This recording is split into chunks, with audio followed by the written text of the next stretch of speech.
Hey everybody, it's Ross here with Northern Technology Services. Today I want to talk to you about the Internet of Things and protecting your business, as well as, well, ideally the same practices you utilize at your home. Um, so before we dive into this here, so we're going to first start with this quick article. So this is something I shared over the weekend. Uh, it was very interesting. So, ideally, the FBI says owners of the Internet of Things devices should isolate this equipment on a separate Wi-Fi network, different from the ones that they're using their primary devices on, such as laptops, desktops, or smartphones. All right, so ideally, in the business sense here, when we talk about this, you know, obviously we implement a best practices of a guest Wi-Fi and a private Wi-Fi, as well as we do things like VLANs and so forth, which segregate access across these networks, talking east to west traffic. Yeah, I just did John Cena. You can't see me. So, but the whole point of this is to make it harder for attackers to get to you. And if they do break a cusp of security, they've got to work even harder to get through there. And then obviously we've got things like threat detection and so forth. To prevent that, but ideally preventive measures. So when we talk about this, IoT, Internet of Things devices, we're talking things like if you've got Nest cameras in your business, Ring devices in your business, or obviously, like I said, at home. The smart fridge is becoming a thing now. Your smart Keurig, whatever you may have. These are all little pinholes that can be used to pop your security and pop your network. Um, so this goes on. This is coming out of the FBI's office in Portland. They talk about, yeah, your fridge and your laptop should not be on the same network. Um, keep devices on a separate Wi-Fi network and LAN, and that's when we talk about with VLANs, with managed switches and firewalls, and making that east to west traffic harder to coordinate, as well as obviously north to south. Getting through your network, getting to your devices, and so forth. The big goal to this is if case one does become breached, like for example, your Nest camera, or even down to an actual workstation level, you on a laptop that's on like the guest network. Let's say it's bring your kids to school or bring your kids to work day, and well, little Jimmy's been downloading some music from some illegitimate websites, and needless to say, little Jimmy brought something in. By doing these segregations and having this traffic, this north to south and east to west, kind of hard to navigate. This protects the rest of your network and your business from little Jimmy's laptop. By the way, make sure your kids are not downloading music that way. So they talk about placing primary devices on IoT devices and IoT devices on separate networks might not sound that easy for technical users. So they threw out this: the simplest way is to use two routers. We do not recommend using two routers because then we've got what's called a double net environment, which will then cause your devices to not work properly. So what happens is if you've got a router behind a router, then that traffic between here and there, they're not going to communicate that well, because they're going to kind of fight with each other, and it's going to actually cause intermittency issues within your network, because that's really not a best practice. Routers are not meant to work that way. Now, on the other hand, as they continue to mention the segmentation. Now, before we go into that, to go back real quick, so the router and a router method will work. We do not recommend it if you've got multiple static IPs. So this is, again, it's that business sense. So if you're in the business and you've got a 5-pack or more from Spectrum or Comcast, wherever your ISP is, then you can have one of those routers work on one IP and another router work on another IP. And then that's not going to cause the interference. Obviously, devices on router A will not be able to see anything on router B, and router B and router A are both going to have different public IP addresses. I'm sure that all went 100% over your head. Don't worry about it. Just like I said, pay more attention to the fact that a router behind a router does not quite work that well and may cause some issues. So this microsegmentation, big fancy word for just, a proper network setup. So, we're talking about VLANs, virtual networks. They behave as different networks, allow for different routing.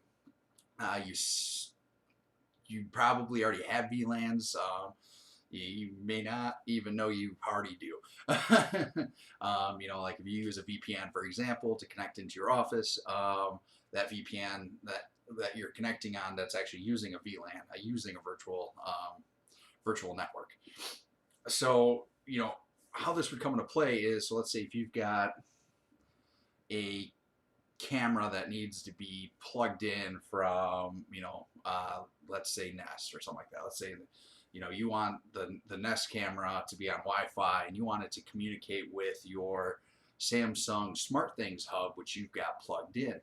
So, the best practice is what we would do with that is we would have, VLAN 1 is your internal office stuff. VLAN 1 is just your PCs, for example. And then we would have VLAN 2 would be for your printers. And we're going to allow your printers to communicate directly to only your computers on VLAN 1.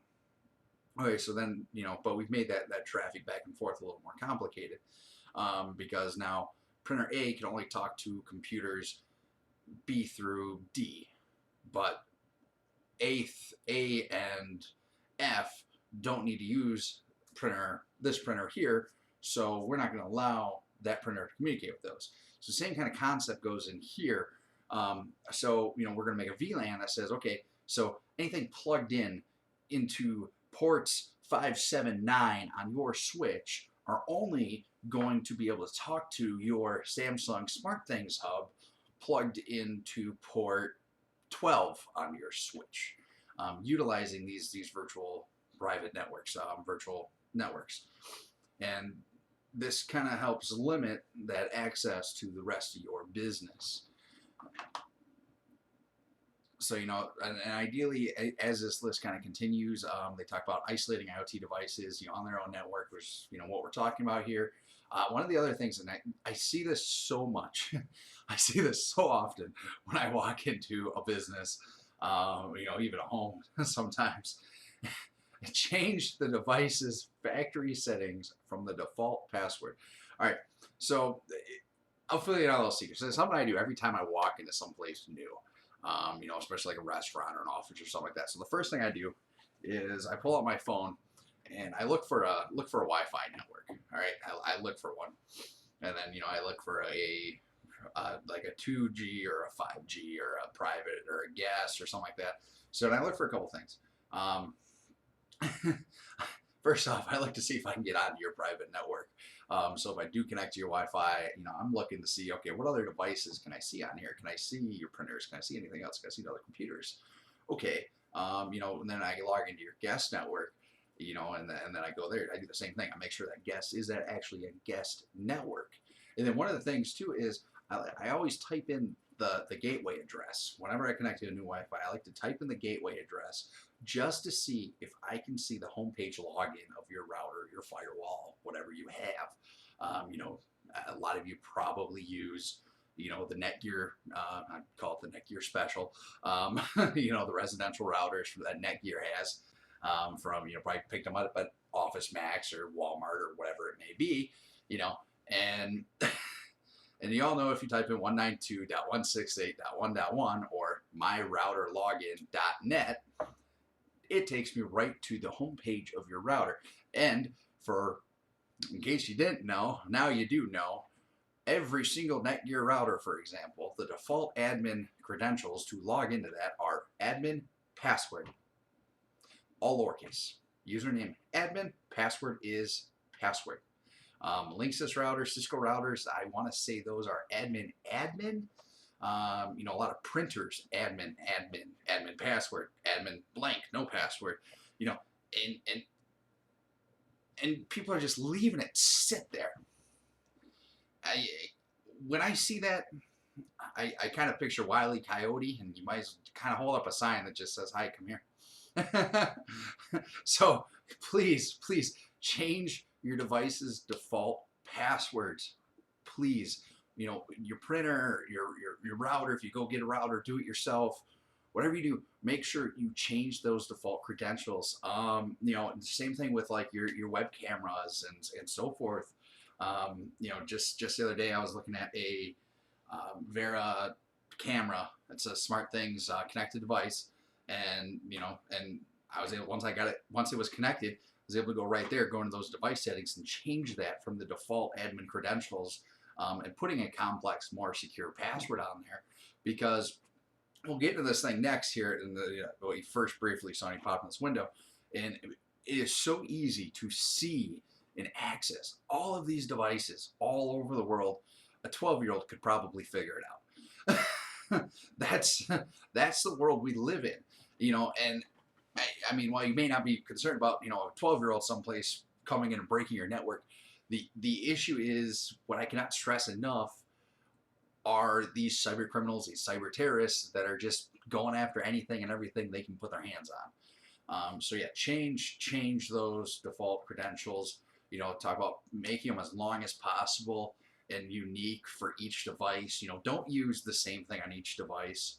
I've already done. I did a video beginning of the year, and I'll do another one next year. The top 10 worst passwords award. So if don't use things like "I love you," QRT, password. Don't use your first name. Don't use your last name. Don't use like your birth date or something like that. Don't use information easily and readily, simply available. And make sure, don't put all your printers having the same password. Don't let all your cameras have the same password. It's the same thing, like don't let all your computers use the same password. Yes, that part stinks. Oh, I got to remember these passwords. Okay, that's when you get into a password manager to make that simple and take that pain and that stress away from those passwords. We talk about password managers later on and so forth. So, all right, so change the device's factory settings from default password. Okay, make those passwords complex. Separate it. Don't put everything on the same network. Another thing too is everything nowadays comes with a mobile app. And the downside of these mobile apps is they want permissions. Android has always been, my personal opinion, don't hate on me, Android has always been the worst, because it feels like every app you download to an Android device, oh, I gotta have permissions for this. Next thing you know, it's like, all right, you just want my birthday, social security number, what do you want next? More permissions are also coming out, even with like Apple devices and so forth. So look at those permissions. Actually pay attention to that box and say, all right, what do you need permissions to? Okay, my Nest camera does not need permissions to for my contact list. Okay, my my printer doesn't need my contact list. Things like that. Look at those permissions and make sure you're aware of what you've got selected. Also, a lot of these apps give you that option to actually just say no to, hey, do you want to allow us to collect data? If you, I would check those terms and conditions before you just click that button. Sure, yeah, go ahead and collect data off of this. Yeah, it looks like this might be helpful. Look at the terms, look at the conditions for that. You don't always need to just say yes. You can say no.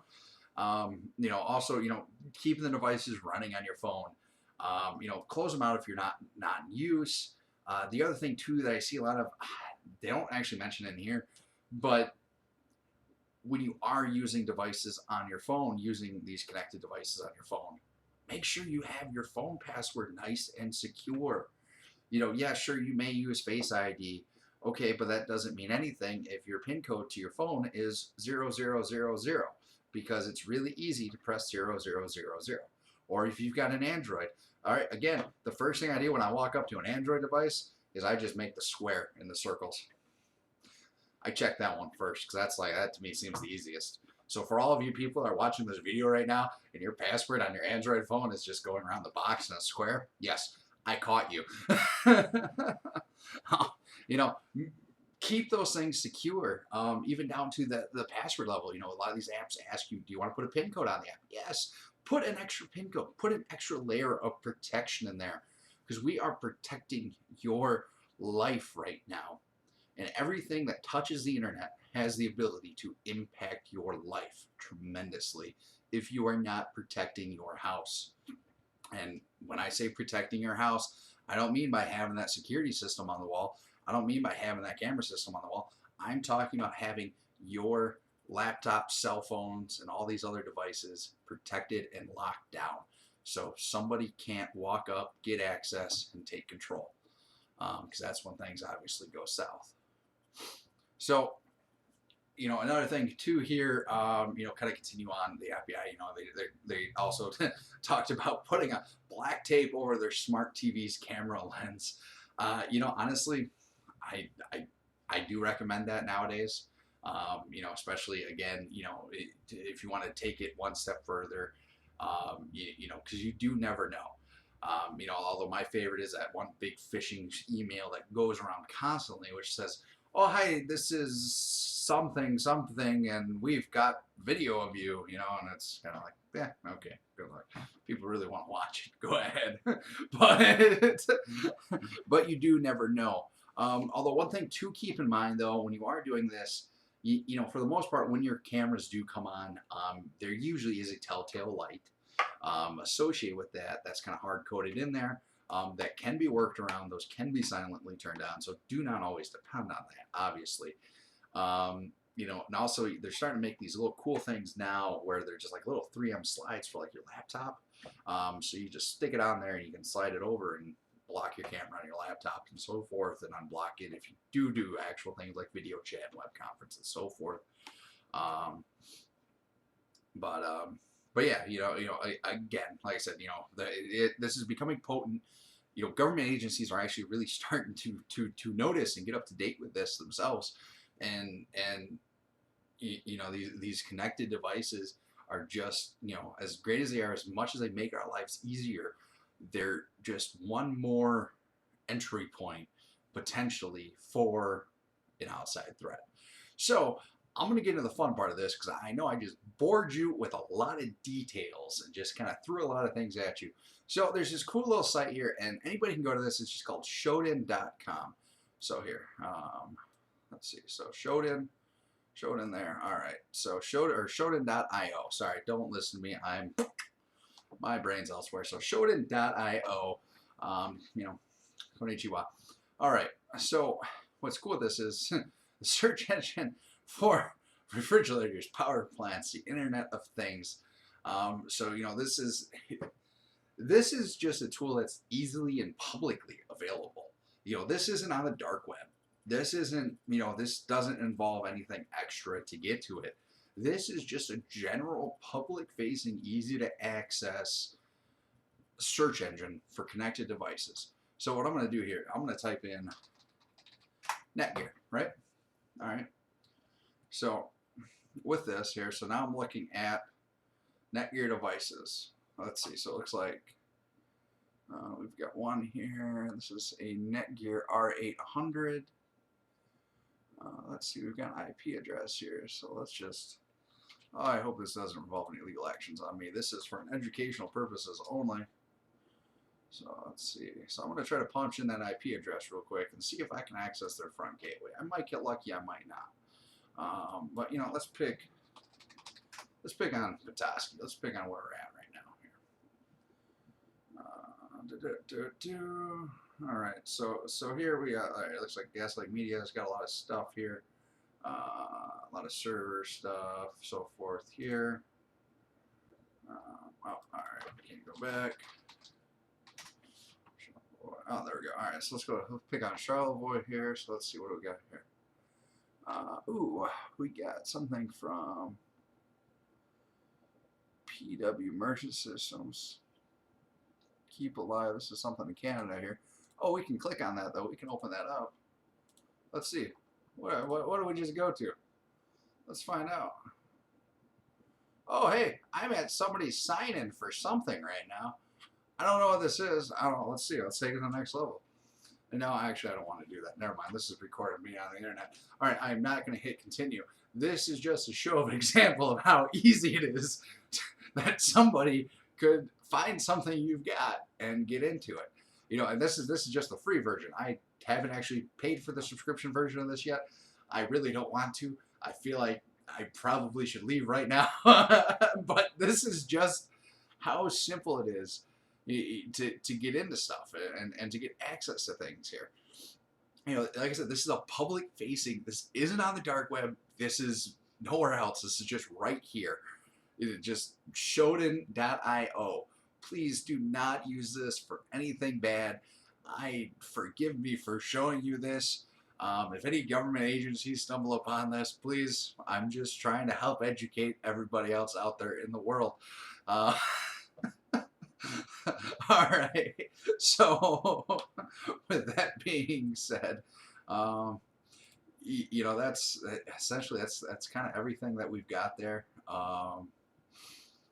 You know, it's an interesting world we live in. It's definitely getting more and more interesting every single day. So please, you know, do your best to kind of help make sure that you're, you know, keeping your house clean, keeping your house protected, keeping your house secure. When I say house, I don't mean your house. I'm talking everything. You know, your business, your home, everything you've got that's connected. You know, make sure to keep it clean, keep it safe, keep it secure, and as long as you follow those steps and everything with that, and kind of, you know, take my words of advice, my words of wisdom, take it to heart. I know I probably hurt your head a little bit, and I do apologize, but I'm here for you. I'm here with you. You know, so this is Ross here, Northern Technology Services. Now, our mission, we provide your business with more time and a peace of mind, simplifying your IT, empowering you for success in today's modern age. Thank you for watching this video here. I hope you enjoy. You know, feel free to check out some of the other videos we've got. And good luck out there keeping your IoT devices protected and keeping them secured. So with that, thank you guys very much. And you all have a great, beautiful, wonderful day, night, whatever it is. Bye now.